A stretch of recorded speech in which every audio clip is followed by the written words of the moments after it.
My name is Ben, and I have two daughters, Lila and Esme. And I remember pretty vividly the day we brought our first child, Lila, home from the hospital. I looked at my wife, Holly, and I said, that was great, at least for me. What do we do with her now? Like, it seemed insane to me that the doctors and nurses would allow Holly and us to be in charge of this person, this human's life, like indefinitely. I think the best word to describe my first impression of parenting would be overwhelming, for sure. I'm overwhelmed with love, overwhelmed with responsibility, overwhelmed with exhaustion, overwhelmed with Google searches. How to swaddle, that was my first Google search. Then I moved on to other things like how to put a baby in a doorway jumper without regretting it forever. Maybe that was just me. By the way, doorway jumpers, terrible idea. Look, parenting, it's overwhelming. I mean, some of us deal with that in different ways.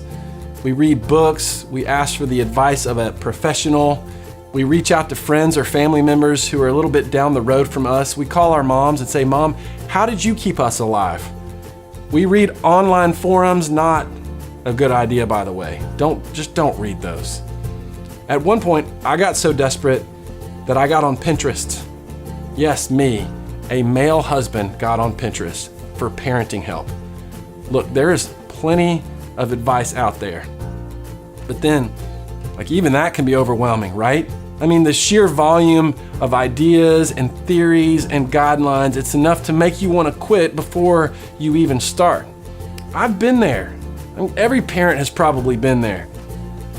But today I want to give you one thing to focus on, just one thing to think about when it comes to raising your children. I know there's a lot that you could, but I'm just going to give you one thing. If you can get this concept, we think it will narrow the scope of your focus. And maybe over time, it'll ease some of the overwhelming feelings that we all deal with. In Deuteronomy 6, chapter 6, verses 5 through 7, Moses gives some parenting advice. And here's what he said. He said simply, love the Lord your God with all your heart and with all your soul and with all your strength. These commandments that I give you today are to be on your hearts. Then he says, impress them on your children.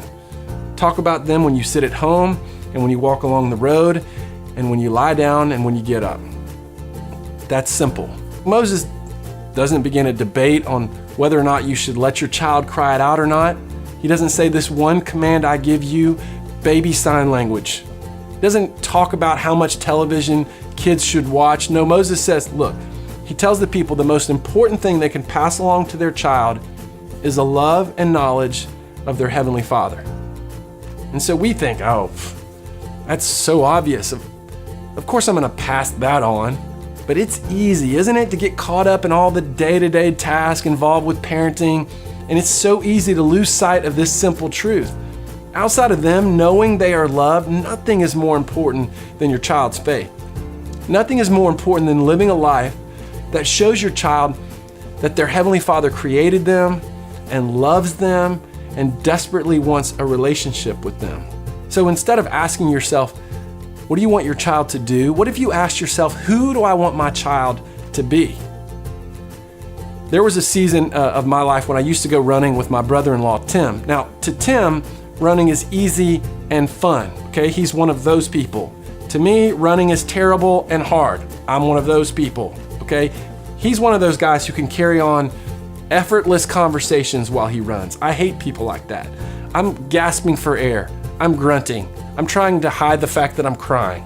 But one day, while I was doing what I did best, which was complaining to Tim that I couldn't go any farther, he said, look, why don't you just look up and find a landmark way off in the distance?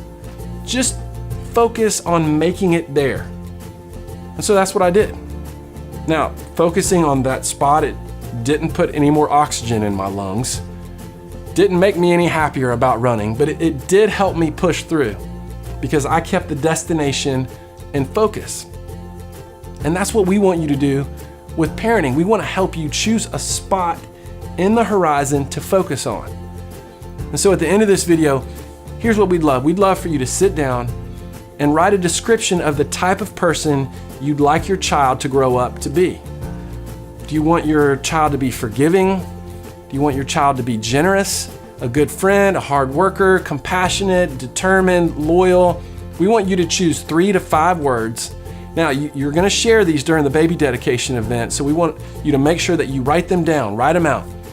Now, I realize, and I would probably be like this, some of you are going to look at this list and start getting overwhelmed all over again.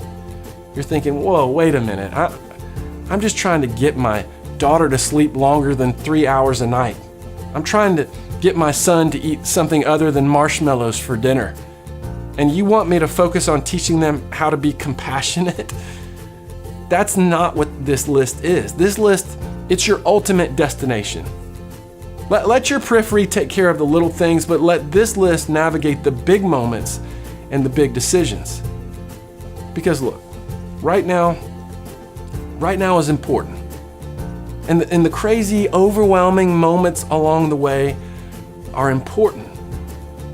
But while you are surviving those, we want you to keep a bigger picture in your mind. And here's what we want it to be: the person that your amazing son or daughter can become. Focus on that.